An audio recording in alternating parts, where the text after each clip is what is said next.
Question है कि समजात अंगों का उदाहरण है, क्या है, समजात अंगों का उदाहरण है, तो क्या चीज़ हो सकता है। पहला हो सकता है हमारा हाथ एवं कुत्ते की क्या है, अग्रपाद। दूसरा है आलू एवं घास की ऊपरी भुजतारी। तीसरा है हमारे दांत तथा हाथी के दांत, या उपयुक्त इनमें से सभी। तो याद रखिएगा हमारा हाथ और क्या चीज़, हाथ और कुत्ते की अग्रपाद मतलब अगला जो पैर होता है उसके बारे में बताया गया है। तो राइट आंसर क्या हो जाएगा हमारा, ए हो जाएगा। और रही बात दूसरे की बात करते हैं कि विभिन्नता का प्रमुख कारण क्या है। देख पा रहे हैं कि विभिन्नता क्या है, मतलब डिफरेंट होने का क्या है, डिफरेंट का क्या कारण होता है। डिफरेंट का मतलब डिफरेंट क्या चीज़ें हो सकती है, डिफरेंट का क्या हो सकता है। तो यही तो चीज़ है कि क्या चीज़, या तो समसूत्री, अर्धसूत्री विभाजन और असमसूत्री विभाजन, या इनमें से सभी। तो याद रखिएगा अर्धसूत्री विभाजन के कारण ऑप्शन बी है, जिसके कारण क्या आपको देखने को मिलता है, विविधता देखने का प्रमुख कारण आपको ये दिख जाएगा। अब हम लोग बात कर पा रहे तीसरे नंबर क्वेश्चन का, क्या है 3 नंबर क्वेश्चन क्या है कि जीवों में आनुवंशिकता विभिन्नता उत्पन्न होती है, क्या चीज़ के कारण, डीएनए के कारण, आनुवंशिकता पूर्ण योग के कारण, या उत्परिवर्तन के कारण, या इनमें से सभी के कारण। क्या हो सकता है, तो जीन में आनुवंशिकता के जीवों में आनुवंशिकता का मतलब जेनेटिक डिफरेंट क्या चीज़ के कारण हो सकता है, डीएनए के भी कारण होगा, आनुवंशिकता पूर्ण योग के भी कारण होगा, उत्परिवर्तन के कारण होगा। अर्थात इसका राइट का आंसर क्या हो जाएगा, राइट आंसर हमारा क्या आएगा, राइट आंसर डी हो जाएगा। अब हम लोग देख पा रहे हैं 4 नंबर क्वेश्चन, जीवों में वंशागत या वंशानुगत होता है, क्या है, वंशागत या वंशानुगत, क्या है, वंशानुगत मतलब एक पीढ़ी से दूसरे पीढ़ी, एक जनरेशन से दूसरे जनरेशन, गुणों का निर्धारण होता है जीन से, डीएनए से और क्रोमोसोम से, या इनमें से किसी से नहीं। तो याद रखिएगा कि क्या चीज़ से निर्धारण होता है, जीन से होता है। क्या चीज़ से, जीन से होता है। और जीन और डीएनए और जीन में समरूपता है, लेकिन निर्धारित जीवों को वंशानुगत कौन लेकर जाता है, जीन लेके जाता है। कौन लेके जाता है, जीन, एक पीढ़ी से दूसरे पीढ़ी में। अब हम लोग बात करें 5वें नंबर की। 5 नंबर सवाल है कि वंशागत नियमों का प्रतिपादन किसने किया था। 5 नंबर क्वेश्चन क्या है कि वंशागत 5 नंबर वंशागत नियमों का प्रतिपादन किसने किया हुआ था। ऑप्शन ए है चार्ल्स डार्विन, ऑप्शन बी है रॉबर्ट हुक, जेसी बॉश, या ग्रेगर जॉन मेंडल। तो याद रखिएगा 5वें नंबर क्वेश्चन का राइट आंसर क्या हो जाएगा, ग्रेगर जॉन मेंडल होगा। क्या होगा सर, ग्रेगर जॉन मेंडल। क्या है, ग्रेगर जॉन मेंडल। ये अंत बाद में चल के पादरी भी बने थे, क्या बने थे, पादरी भी बने थे, क्या बने थे, पादरी बने थे। ग्रेगर जॉन मेंडल ये पाइसम सेटाइलम अर्थात मटर के पौधे पर प्रयोग किए हुए थे। क्या चीज़ के पौधा पर, मटर के पौधा पर। क्या चीज़ के पौधा पर, मटर के पौधा पर। अब हम लोग देख पा रहे हैं 6 नंबर क्वेश्चन। 6 नंबर क्वेश्चन क्या है, ऐसी विविधताएं जो एक पीढ़ी से दूसरी पीढ़ी के वंशागत होती है, क्या है, एक होती है वंशागत होते हैं, उन्हें क्या कहते हैं, कायिक विभिन्नता, क्या है, जननिक विभिन्नता, और क्या है, आनुवांशिक विभिन्नता। डी में ऑप्शन है बी तथा सी, अर्थात ए और ए दोनों। तो राइट आंसर हम लोग का क्या हो जाएगा, याद रखिएगा क्वेश्चन को बार बार रिपीट करेंगे कि ऐसी विभिन्नताएं जो एक पीढ़ी से दूसरी पीढ़ी के वंशागत होती है उसको क्या बोलते हैं, उसको बोलते हैं, क्या कह सकते हैं, उसको जननिक विभिन्नता भी कहते हैं, और क्या बोलते हैं, आनुवांशिक विभिन्नता भी कहते हैं, अर्थात जेनेटिक भी कहते हैं, जेनेटिक चीज़ें हैं। तो इसका राइट आंसर क्या हो जाएगा, राइट आंसर क्या हो जाएगा, डी हो जाएगा। क्या हो जाएगा right answer, right answer D हो जाएगा। अब हम लोग का क्या काम है, अब लोग जब 6 नंबर क्वेश्चन को कर लिए हैं तो हम लोग का काम बनता है कि अब क्या करें, 7वें नंबर क्वेश्चन को भी सॉल्व करें। ऐसा ही करते करते हम लोग पूरे बायोलॉजी का 700 क्वेश्चन का सीरीज देने वाले ऑब्जेक्टिव, पूरे 700 चैप्टर केवल 6, और आपको ऑब्जेक्टिव दिखने को मिलेगा 700, सॉरी एक सेकेंड, ऑब्जेक्टिव देखने को मिलेगा 700, कितने देखने को मिलेगा, 700 ऑब्जेक्टिव आपको देखने को मिल जाएगा केवल ईएनसी स्टडी पर। कहाँ देखने को मिल जाएगा, ईएनसी स्टडी पर आपको देखने को मिलेगा। एक केवल 10th के लिए है, एक केवल 10th का है। बायोलॉजी का 700 ऑब्जेक्टिव, कहीं बाहर नहीं जाने वाला है बायोलॉजी का ऑब्जेक्टिव। 100% के साथ एक भी ऑब्जेक्टिव बाहर नहीं जाने वाला, चाहे जो हो जाए, एक भी ऑब्जेक्टिव बाहर आपका नहीं जाने वाला है। चैप्टर 6 ऑब्जेक्टिव की संख्या हम लोग टेस्ट के साथ इसी प्रकार से सॉल्व करने वाला है, 700 ऑब्जेक्टिव। अभी हम लोग छोटे छोटे तौर पे कर पा रहे हैं, लेकिन एक ऐसा समय जो आएगा जो आपको पूरे चैप्टर को एक साथ सॉल्व कर दिया जाएगा, पूरे के पूरे 700 ऑब्जेक्टिव एक बार में खत्म किया जाएगा, 700 ऑब्जेक्टिव। अब देख पा रहे हैं हम लोग 7वें नंबर क्वेश्चन को। क्या है? 7वां नंबर क्वेश्चन है कि पीढ़ी दर पीढ़ी जनकों से उनके संतान में संचारित होने वाला गुण क्या कहलाता है? अनुवांशिक गुण या पैतृक गुण, अनुवांशिकता या जेनेटिक्स या अनुवांशिकी। तो यार क्या पैतृक गुण कहलाता है? क्या कहलाता है? पैतृक गुण। 7 नंबर क्वेश्चन क्या हो जाएगा? 7 नंबर क्वेश्चन का क्या हो जाएगा? पैतृक गुण। क्या है? पेरेंटल है जो भी है, एक पैतृक गुण जाएगा, उनके पिता का गुण क्या है? पैतृक गुण, आने वाला गुण जो दूसरे पीढ़ी में जाएगा। अब देख पा रहे हैं हम लोग 8वें नंबर क्वेश्चन को। क्या है? 8वें नंबर क्वेश्चन का 8 नंबर क्वेश्चन क्या है कि विकासशीय दृष्टिकोण से हमारी किससे अधिक समानता है?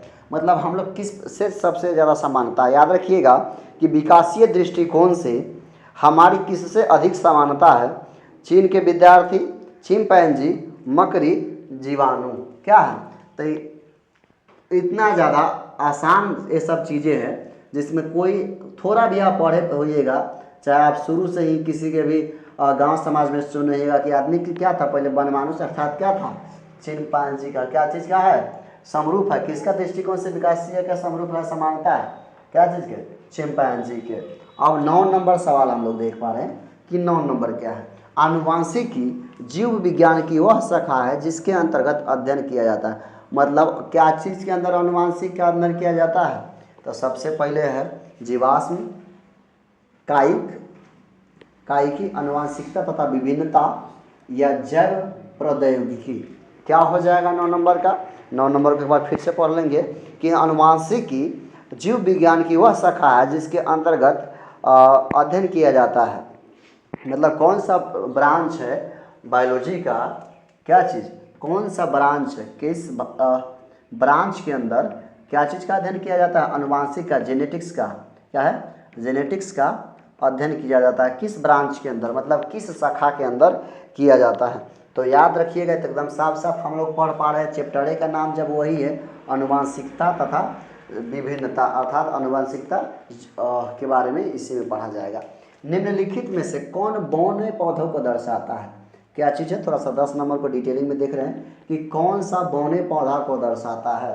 तो याद रखिएगा, जब हम लोग पढ़ पा रहे थे क्या चीज़, जेनेटिक्स को पढ़ पा रहे, अनुवांशिकता को पढ़ पा रहे, तो ग्रेगर जॉन मेंडल ने क्या चीज़ को, पाइसम सेटाइवम अर्थात मटर के पौधों को चुना हुआ था। क्या चीज़ को?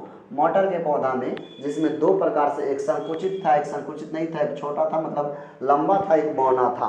तो 10 नंबर का क्या हो जाएगा? 10 नंबर को याद रखिएगा, जब दोनों बात किया जाए बड़ा का, क्या चीज़ का? बड़ा का, तो दो एक क्या चीज़ का सिंबल है? क्या चीज़ से सूचित किए थे? डबल टी से। लेकिन बौने पौधा के लिए क्या चीज़ है? दोनों स्मॉल। तो राइट आंसर क्या हो जाएगा? दोनों स्मॉल जो टी है वही हो जाएगा राइट आंसर। अब 11 नंबर क्वेश्चन क्या है? 11 है आनुवांशिक विभिन्नता का प्रमुख कारण है, अर्थात मुख्य कारक है डीएनए में नाइट्रोजनी क्षारकों का अनुकरण के परिवर्तन, जलवायु में परिवर्तन, भौगोलिक पृथक्करण, या इनमें से कोई नहीं, या इनमें से कोई नहीं। तो याद रखिएगा, ये सबसे कोनो माने मतलब नहीं है इस सब चीज़ को। क्या जलवायु से क्या माने मतलब है? डीएनए को।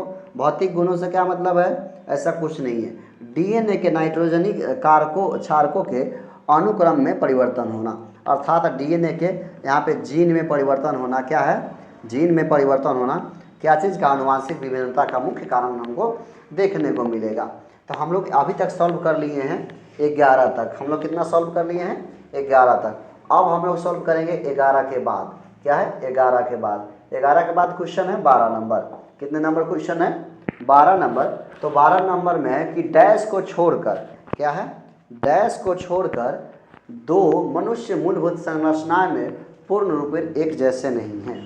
मतलब किसको छोड़कर? समरूप, यमज, समरूप संतान माता पिता या भाई बहन, माता पिता या भाई बहन। तो याद रखिएगा कि समरूप यमज क्या राइट आंसर हो जाएगा, समरूप यमज। रही बात विशेष प्रकार से ज़्यादा डिटेल में जाने की, तो क्वेश्चन ज़्यादा होने के क्रम में आपकी क्या हो सकता है, समय का ज़्यादा इस क्लास में ले लिया जाएगा, ऐसा हो सकता है। इसीलिए ज़्यादातर डिटेलिंग के लिए हर एक टॉपिक का अलग अलग वीडियो है। नोट करके है कि only for you my dear student watch now and increase your boards marks. क्या करना है, इसको देखना है। याद रखिएगा बायोलॉजी जीव विज्ञान का एक भी ऑब्जेक्टिव बाहर नहीं जाने वाला, 100% ऑब्जेक्टिव कहाँ से पूछेगा। 6 गो चैप्टर है, 6 गो चैप्टर में से 700 ऑब्जेक्टिव दे रहे हैं हम आपको, जो ज़रूरत है एकदम 700 ऑब्जेक्टिव हम आपको दे रहे हैं। हो सके तो ये ऑब्जेक्टिव की संख्या 1000 तक पहुंच सकती है। रटना नहीं है, सिर्फ आपको एक बार देख लेना है। देखा हुआ चीज़ आपको एग्जाम में ज़्यादातर समझ में आ जाएगी और आप याद भी कर सकते हैं। 13 नंबर क्वेश्चन को हम लोग देख पा रहे हैं। 13 नंबर क्वेश्चन क्या है, अनुवांशिकता के पिता फादर ऑफ जेनेटिक्स किसको बोला जाता है। तो फादर ऑफ जेनेटिक्स याद रखिएगा ग्रेगर जॉन मेंडल को बोला जाता है। किसको बोला जाता है, ग्रेगर जॉन मेंडल को बोला जाता है। He is the father of genetics, he is the father of genetics. 14 number question है कि निम्न में कौन सी विभिन्नता एक पीढ़ी से दूसरी पीढ़ी तक जाती है। याद रखिए मतलब कौन ऐसा गुण है जो एक पीढ़ी से दूसरे पीढ़ी तक जाती है। 14 नंबर क्वेश्चन का पहला है कायिक विभिन्नता, सामाजिक विभिन्नता, जननिक विभिन्नता या इनमें से सभी।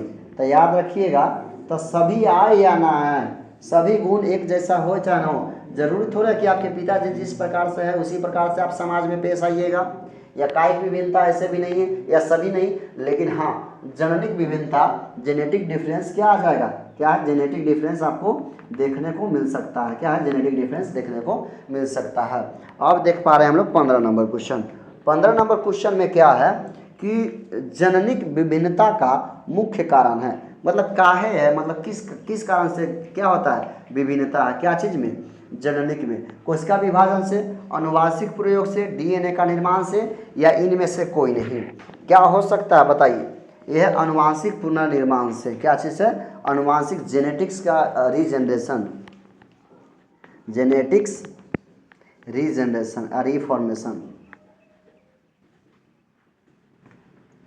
या रिफॉर्मेशन, क्या है रिफॉर्मेशन। यहाँ से आपको ये चीज़ें देखने को मिलेगा। अब है 15 तक हम लोग सॉल्व किए हैं। 15 के बाद क्वेश्चन आता है 16 नंबर। 16 नंबर को हम लोग देख पा रहे हैं कि एडाबिज्म का क्या अर्थ है। क्वेश्चन है कि एडाबिज्म का क्या अर्थ होता है। तो इसका ऑब्जेक्टिव का हम लोग जो पढ़ पा रहे हैं, ऑप्शन पढ़ पा रहे हैं कि 16 का एडाबिज्म का क्या अर्थ होता है। संतति में जनकों के गुण का आना, संतति में जनकों के गुण का आना। उसके बाद है संतति में जनकों के गुण का नहीं आना, संतति में पूर्वजों को गुणों का आना जो उनके में नहीं है। उसके बाद इनमें से सभी है। तो 16 नंबर याद रखिएगा, 16 नंबर में एडाबिज्म क्या है। एडाबिज्म का क्या मतलब है कि संतति में पूर्वजों के गुणों का आना जो उनके जनक में नहीं है, मतलब उनके फादर में नहीं, लेकिन क्या है वैसा गुण उनका पूर्वज का गुण उनमें आएगा। ये क्या कहलाता है, एडाबिज्म कहलाता है। क्या कहलाता है, एडाबिज्म कहलाता है। ग्रेगर जॉन मेंडल, अभी थोड़ा देर पहले हम लोग बात किए थे कि ग्रेगर जॉन मेंडल क्या बने हुए थे, पादरी बने हुए थे। क्या चीज़ बने हुए थे, ग्रेगर जॉन मेंडल पादरी बने हुए थे। कब, तो याद रखिएगा 1847 में। कहिया 1847 में ग्रेगर जॉन मेंडल क्या बन गए थे, पादरी बन गए थे 1847 में। एकदम 100 साल बाद क्या हो गया था, 1947 में देश अपने आज़ाद हो गया था। क्या हो गया था, 1 साल बाद देश आज़ाद, 100 साल बाद क्या हुआ था, 1847 प्लस 100 क्या हो जाएगा, 1947 में देश आज़ाद हुआ था। रही बात इतिहास की, तो इतिहास के लिए तो विशेष व्यवस्था है जो अलग है। किसी ने मेंडल के अध्ययन का ध्यान नहीं दिया। सॉरी क्या है, मेंडल के अध्ययन को ध्यान नहीं दिया क्योंकि वह बहुत बड़े सन्यासी थे। दूसरा, सब डार्विन के सिद्धांत का अनुसरण कर रहे थे। सब डार्विन का बहुत बड़ा नाम है, डार्विन के सिद्धांतों का अनुसरण कर रहे थे। उसके बाद बात कर रहे हैं कि उनकी लिखावट अच्छी नहीं थी या उनका अध्ययन गलत था। तो याद रखिएगा इसमें सबसे ज़्यादा, क्योंकि यही फहमी था, गलत फहमी था लोगों का, या सिमिलर बता रहे थे, समरूप बता रहे थे कि सब डार्विन के सिद्धांत का अनुसरण कर रहे थे। किसका? डार्विन के सिद्धांत का। किसका भाई? डार्विन का सिद्धांत का अनुसरण कर रहे थे। अब आता है कि 19 नंबर क्वेश्चन में कि मेंडल ने मटर के कितने गुणों का अध्ययन किया। याद रखिएगा, how many properties which is studied by, या क्या चीज़, resources by Gregor John Mendel. 19 नंबर क्वेश्चन क्या है? 19 नंबर क्वेश्चन में कि कुल मिलाकर के 7 प्रकार के गुणों का अध्ययन किया गया था। कितने प्रकार के गुण? 7 प्रकार के। किसके द्वारा? ग्रेगर जॉन मेंडल के द्वारा। क्या चीज़ पर? मटर के ऊपर। क्या चीज़ के ऊपर? मटर के ऊपर। क्या चीज़ के ऊपर? मटर के ऊपर। अब हम लोग देख पा रहे हैं क्या चीज़? 19 के बाद हम लोग देख पा रहे हैं क्वेश्चन को। चलो 19 के बाद हम लोग क्वेश्चन को सॉल्व करते हैं। 19 के बाद है 20 नंबर सवाल। क्या है 19 के बाद? 20 नंबर सवाल है कि मेंडल ने अपने प्रयोग के लिए बगीचे में उगाए जाने वाले किस पौधे का चयन किया था। तो याद रखिएगा साधारण मटर का प्रयोग किया था। क्या चीज़ का? साधारण मटर का। मिलर एवं यूरे, देखिए क्वेश्चन नंबर 21 है, मिलर एवं यूरे का प्रयोग निम्न में से निम्न विकल्पों में क्या उपस्थित था। क्या चीज़? Oxygen, hydrogen, methane. D number में ए, बी तथा ए इनमें से सभी। क्या है? इनमें से सभी। तो 21 का क्या राइट आंसर हो जाएगा? तो 21 का राइट आंसर हो जाएगा कि हाइड्रोजन भी, ऑक्सीजन भी, मीथेन भी, अर्थात all of this. D number सवाल, डी नंबर ऑप्शन क्या हो जाएगा? सही हो जाएगा। आप देखते हैं 22 नंबर कि निम्न में कौन प्रभावी गुण है। निम्न में कौन प्रभावी गुण है? तो याद रखिएगा निम्न में कौन प्रभावी गुण है। तो टॉलर का क्या है? लंबा क्या है? प्रभावी गुण है, बहुत ज़्यादा इफेक्ट करता है। 23 नंबर सवाल है, निम्न में से कौन सा गुण जैव विकास में मुख्य भूमिका निभाता है। क्या करता है? मुख्य भूमिका, मेन रोल अदा करता है। क्या चीज़ में? जैव विकास में। कौन सा गुण? आनुवांशिक, उपार्जित गुण, या ये भी दोनों, या इनमें से कोई नहीं, या इनमें से कोई नहीं। तो याद रखिएगा हमेशा कि आनुवांशिक गुण क्या चीज़ को मुख्य भूमिका निभाता है। क्या चीज़ में? जेनेटिक्स फैक्टर, जेनेटिक्स गुण क्या है? जेनेटिक प्रॉपर्टीज क्या करता है? हमेशा अपना मुख्य भूमिका करता है, मेन रोल का अदा करता है। क्या चीज़ का? मेन रोल, भूमिका, मुख्य भूमिका रहता है। क्या चीज़ का? जेनेटिक्स गुण का। जेनेटिक्स गुण का मेन भूमिका रहता है। अब देखते हैं हम लोग 23 के बाद 24 नंबर सवालों को। 24 तक आया है जी, चलिए कोई दिक्कत नहीं। अब देख पा रहे हैं हम लोग 25 नंबर क्वेश्चन। क्या है 25 नंबर क्वेश्चन में? क्या 25 नंबर क्वेश्चन है कि जलवायु एवं वातावरण के प्रभाव से उत्पन्न विभिन्नता क्या कहलाती है। जलवायु तथा वातावरण, जलवायु एवं वातावरण से, जलवायु एवं वातावरण से क्या चीज़ उत्पन्न विभिन्नता क्या कहलाती है। आनुवांशिक विविधता ना, तय को ना। जननिक विभिन्नता ये भी नहीं। क्या चीज़ हो जाएगा? कायिक विभिन्नता होगा, या इनमें से कोई नहीं होगा। क्या होगा? कायिक विभिन्नता हो जाएगा। क्या चीज़ से? जलवायु एवं वातावरण के प्रभाव से जो उत्पत्ति है, कौन सा विभिन्नता उत्पन्न होता है? कायिक विभिन्नता। 26 नंबर देख पा रहे हैं हम लोग कि वह विभिन्नता जो क्रोमोसोम अर्थात जीन की संरचना के परिवर्तन से होती है वो क्या हो जाएगा? जननिक विभिन्नता और आनुवांशिक विभिन्नता दोनों। इसका राइट आंसर क्या हो जाएगा? डी हो जाएगा। 27 नंबर में किसी जीव की जीनी संरचना कहलाती है। क्या चीज़? फेनोटाइप, जेनेटिक्स, जीनोटाइप या युग्मक। थोड़ा देखिए, ये फेनोटाइप नहीं हो पाएगा, युग्मक नहीं हो पाएगा, लेकिन आपको ये चीज़ें समरूप दिख रहा है, जेनेटिक्स या जीनोटाइप। 27 नंबर क्वेश्चन है जेनेटिक्स या जीनोटाइप। तो याद रखिएगा जेनेटिक्स का मतलब होता है अनुवांशिक, जेनेटिक्स का मतलब है अनुवांशिकता, अनुवांशिकता क्या है? अनुवांशिकता होगा। लेकिन जीनोटाइप का मतलब क्या होता है? Formation of gene. क्या है? Formation of gene. क्या है? फॉर्मेशन ऑफ जीन, मतलब जीन का बनना। क्या है? जीन का बनना। क्या है? किसी जीव में जीन की संरचना, जीनी संरचना क्या कहलाता है? जीनोटाइप कहलाता है। क्या कहलाता है? जीनोटाइप कहलाता है। अब हम लोग देख पा रहे हैं कि निम्नलिखित में से किस तरह के जनन से उत्पन्न संतानों विभिन्नता स्पष्ट रूप से दृष्टिगोचर होता है। मतलब दृष्टिगोचर होता है। कैसा होता है? दृष्टिगोचर मतलब बिल्कुल अलग होता है, दूरदर्शी होता है। अलैंगिक में क्या होता है भाई? सिमिलर होता है। क्या होता है? सिमिलर होता है, मतलब बिल्कुल एक तरीका से, जिसको हम लोग कोलोन बोलते हैं। क्या क्या बोलते हैं? कोलोन बोलते हैं। That is the types of asexual reproduction. अब क्या है? लैंगिक जनन में क्या है? क्या है? लैंगिक जनन में दृष्टिगोचर होता है। क्या होता है? दृष्टिगोचर होता है। लैंगिक जनन में क्या हो जाता है? दृष्टिगोचर, मतलब सोचने समझने की क्षमता जो होता है बिल्कुल अलग होता है। वो अपने क्या चीज़ से? पेरेंट्स से। क्या होता है? पेरेंट्स से क्या है? बिल्कुल अलग है। अब हम लोग देख पा रहे हैं 28 के बाद देखेंगे हम लोग 29 नंबर सवाल। 29 में क्या है? 29 में है जीव के वह गुण लक्षण, जीव के वह अनुवांशिक लक्षण जो स्पष्ट रूप से दिखाई देता है। जीनोटाइप, फेनोटाइप, युग्मक, अनुवांशिकी कहलाता है। क्या कहलाता है? दिखाई देता है। अभी क्या बोले? Genotype formation of gene, phenotype अलग चीज़ है, युग्मक अलग चीज़ें हैं। तो ये सिमिलर है, लेकिन राइट आंसर क्या हो जाएगा? अनुवांशिकी कहलाएगा। डार्विन का सिद्धांत क्या कहलाता है? 30 नंबर क्वेश्चन है कि डार्विन का सिद्धांत क्या कहलाता है? सरल जीवों से जटिल जीव का विकास। दूसरा है लक्षणों को पीढ़ी दर पीढ़ी के वंशानुगति, पृथ्वी की उत्पत्ति या इनमें से सभी। तो याद रखिएगा, डार्विन के द्वारा दिया गया जो सिद्धांत था वो था सरल जीव से जटिल जीव का विकास होना। सरल जीव से जटिल जीव का विकास होना। सरल जीव से जटिल जीव का, और वही है लक्षणों को पीढ़ी दर पीढ़ी वंशानुगति। Gregor John Mendel. कौन है? मेंडल साहब। कौन है? मेंडल साहब, ग्रेगर जॉन मेंडल। क्या? जो बाद में पादरी बने हुए थे। क्या बने थे? पादरी बने हुए थे। और इनको सब क्या, डार्विन का क्या चीज़, डार्विन का अनुसरण किया जा रहा था उनके समय। अनुसरण किया जा रहा था। क्या किया जा रहा था? डार्विन का अनुसरण किया जा रहा था। तो राइट आंसर क्या हो जाएगा? राइट आंसर हो जाएगा ए नंबर। मतलब क्या है? सरल जीवों से जटिल जीवों का विकास। अब बात करते हैं 31 नंबर क्वेश्चन का। 31 में क्या? वे लक्षण जो अगली पीढ़ी को वंशानुगत नहीं होते हैं वो क्या कहलाता है? अनुवांशिक, उत्परिवर्तन, कायिक विभिन्नता, उपार्जित अर्जित विभिन्नता, ए एवं बी दोनों।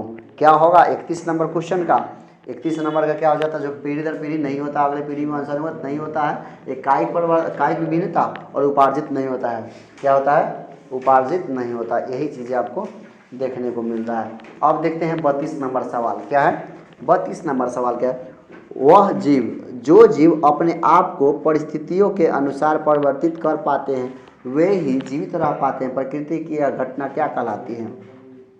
आनुवंशिक विभिन्नता, आनुवंशिक विभिन्नता, आनुवंशिक पुनर्योग, प्राकृतिक चयन, या इनमें से कोई नहीं।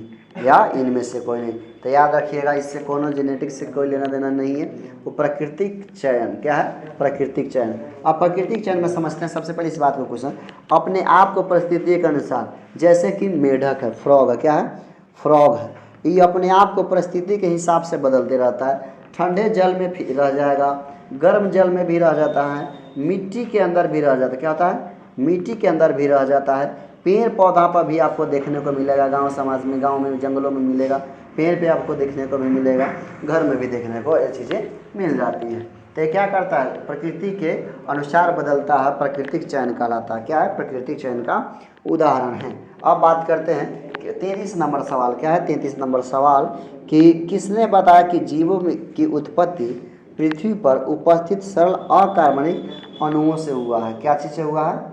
अणुओं से हुआ है। क्या चीज़? चार्ल्स डार्विन, मेंडल, जेबीएस हॉल्डेन, या इनमें से कोई नहीं। कौन बताया हुआ है? तब बताए हुए हैं साहब जी है, जिनका नाम है जेबीएस हॉल्डेन के द्वारा बनाया गया। किसके द्वारा? जेबीएस हॉल्डेन के द्वारा। तो ये चीज़ें आपको देखने को मिलेगा। कितने नंबर क्वेश्चन हो गया हम लोग का? 33 नंबर। कुछ सवाल और है इसके साथ आराम से बने रहिए, हर एक सवाल का समाधान आपको देखने को मिलेगा। अब हम लोग देख पा रहे हैं कितने नंबर? 34 नंबर। कितना? 34। आराम से, हाँ 34 नंबर क्वेश्चन। कितने नंबर क्वेश्चन है? 34। वैसे जीव जो आपस में प्रजनन कर अपने जैसे संतान की उत्पत्ति करते हैं क्या कहलाता है? एक जाति, एक प्रजाति, प्राणी, या इनमें से कोई नहीं। क्या कहलाता है ये सब? क्या कहलाता है? एक प्रजाति, एक जाति, प्राणी, या इनमें से कोई नहीं। तो जब अपने जैसे आपस में प्रजनन करके अपने जैसे संतान है तो वो अपना स्पीसीज को बढ़ाएगा। क्या करेगा? अपने जैसे है तो क्या कहलाएगा? वो एक प्रजाति, एक जाति नहीं, एक प्रजाति कहलाएगा। क्या कहलाएगा? एक प्रजाति। मेंडल का प्रथम नियम, first law of the Mendel क्या है? 35 नंबर क्वेश्चन है कि मेंडल का प्रथम नियम क्या है? पृथक्करण का नियम, मेंडल का स्वतंत्र विन्यास का नियम, जैव विकास या इनमें से कोई नहीं। जैव विकास या इनमें से कोई नहीं। कितने नंबर क्वेश्चन है? 35 नंबर क्वेश्चन है। 35 नंबर का क्या हो जाएगा?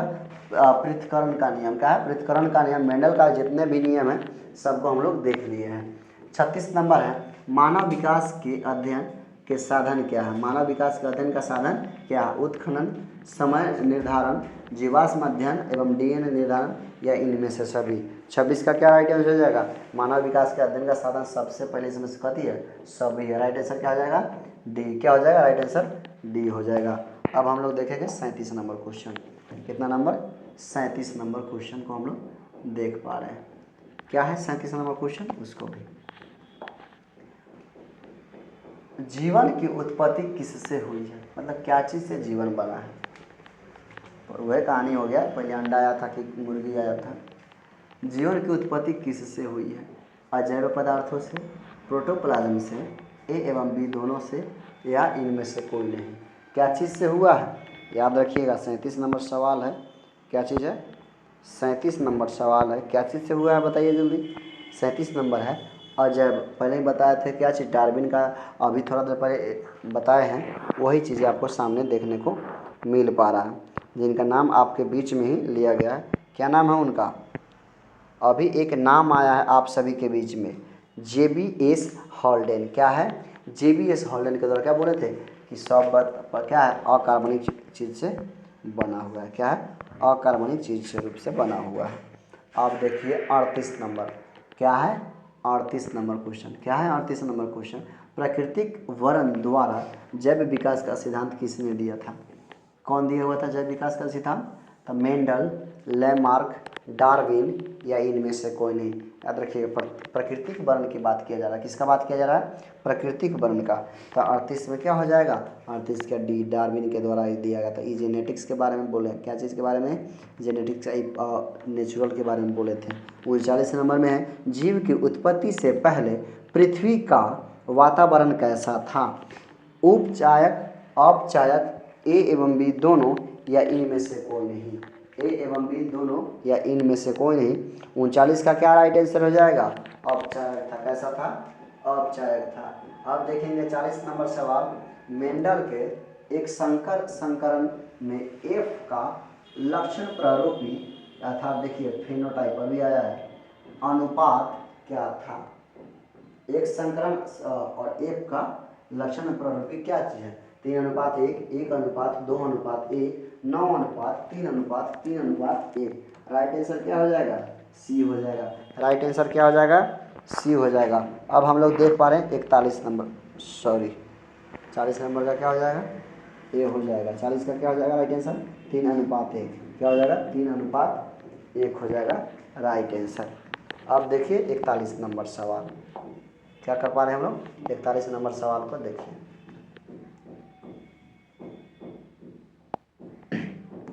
पीपीटी बनने में भी थोड़ा समय है। पीपीटी में थोड़ा सा आप समय दे पाएंगे, यदि आपका सपोर्ट रहा, सहयोग रहा तो पीपीटी लेकर के आएंगे। पीपीटी के लिए थोड़ी समय आपको देना पड़ेगा। अब चलिए 41 नंबर, जीवों की उत्पत्ति से पहले पृथ्वी का वातावरण औपचारिक क्यों था? मतलब क्यों था? प्रकाश संश्लेषण, ऑक्सीजन छोड़ने वाले जीव नहीं थे, ऑक्सीजन का भरपूर मात्रा थी, वनस्पति पनप चुके थे या इनमें से कोई नहीं। या इनमें से कोई नहीं। सबसे पहली चीज़ है कि प्रकाश संश्लेषण में ऑक्सीजन छोड़ने वाला जीव नहीं था। मतलब क्या था? वो औपचारिक था। उस समय कुछ नहीं था, पेड़ पौधा कुछ नहीं था। इस प्रजाति 42 नंबर में, इस प्रजाति में अत्यधिक विविधता देखी जाती है। शेर, चिंपैंजी, गेंडा या मनुष्य। क्या चीज़ हो जाएगा 42 का? 42 का राइट आंसर क्या हो जाएगा? सबसे ज़्यादा क्या चीज़ में बदलाव देखने को मिलता है? मनुष्य में बदलाव देखने को मिलता है। 43 नंबर, जैव विकासवाद के अलावा डार्विन ने किस पर शोध किया? क्या चीज़ पर? जैव विकास के अलावा किस पर शोध किया हुआ है? जल्दी बताइए। आनुवांशिकता पर, पोषण और पाचन पर, भूमि का उर्वरता बनाने में केंचुआ का भूमिका पर या इनमें से कोई नहीं। 43 नंबर राइट आंसर क्या हो जाएगा? राइट आंसर है भूमि की उर्वरता बनाने में केंचुओं की भूमिका पर इनका क्या चीज़ किया हुआ है? शोध किया हुआ। किनके द्वारा? डार्विन के द्वारा। क्या क्या चीज़ पे किए हुए हैं? विकासवाद, जैव विकासवाद पर, और क्या चीज़ पर? भूमि में उर्वरता बनाने के लिए केंचुआ के लिए। तो राइट आंसर सी हो जाएगा। जीवों की उत्पत्ति से पहले पृथ्वी पर क्या नहीं था? तब पृथ्वी पर ऑक्सीजन नहीं था। सबसे पहले क्या नहीं था? 44 नंबर क्वेश्चन, पृथ्वी पर क्या नहीं था? ऑक्सीजन नहीं था, नाइट्रोजन नहीं था, कार्बन डाइऑक्साइड नहीं था। मतलब क्या है? ए बी सी इनमें से कोई उपस्थित नहीं था। तो राइट आंसर क्या हो जाएगा? राइट आंसर डी हो जाएगा। 45 में है, मेंडल ने द्विगुण संकरण का एफटी अनुपात 9:3:1 क्या दर्शाता है? लक्षण स्वतंत्र नहीं होते हैं, लक्षणों की वंशानुगति नहीं होती, लक्षणों का स्वतंत्र वंशानुगति होती है, या इनमें से कोई नहीं। 45 नंबर क्वेश्चन का राइट आंसर क्या हो जाएगा? ये चीज़ें हैं, लक्षणों के स्वतंत्र आनुवांशिक क्या है? वंशानुगति होती है। क्या है? 45 का सी राइट आंसर हो जाएगा। और इसी से समरूप क्वेश्चन आपको देखने को मिलेगा 46 नंबर। 46 नंबर आ गया। तो 46 का क्या क्वेश्चन है? कह रहा है कि मेंडल के द्विगुण संस्करण में F2 अनुपात 9:3:3:1 क्या दर्शाता है? क्या दर्शाता है? 45 नंबर तो हम लोग अभी क्वेश्चन देख पा रहे हैं। क्या 45 नंबर क्वेश्चन ना? 45 नंबर क्वेश्चन है कि लक्षणों का स्वतंत्र वंशानुगति होती है। अब देखिए 46 नंबर, सेम टू सेम, अभी अब इसी को कवर किए पेज चेंज करके। द्विगुण संस्करण के F2 में क्या लक्षण प्रारूपी अनुपात प्राप्त हुआ? 3:1, 1:2:1 या 9:3:3:1 या इनमें से कोई नहीं।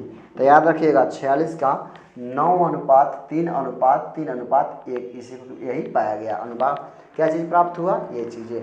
द्विगुण संस्करण में F1 क्या है? F1 और F2 याद रखिएगा। F1 में कैसे बीज वाले पौधे प्राप्त हुए? सभी गोलाकार और पीले थे, सभी झुर्रीदार और पीले थे, सभी गोलाकार एवं हरे थे, या इनमें से कोई नहीं।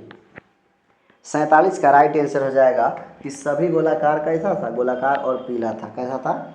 48 नंबर क्वेश्चन में है द्विगुण संकरण क्या है? डाइहाइब्रिड क्रॉस के लिए मेंडल ने कैसे बीज वाले मटर के पौधे को चुने थे?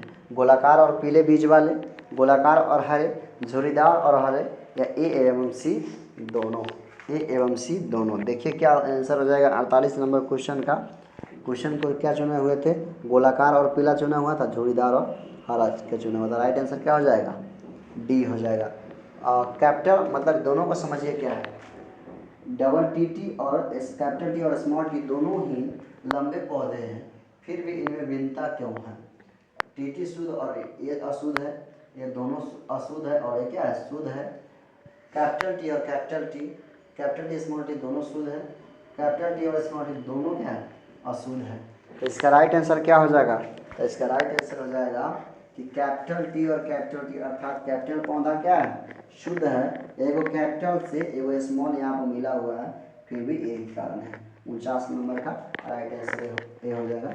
मिलते हैं नेक्स्ट वीडियो में, तब तक के लिए जय हिंद, जय भारत।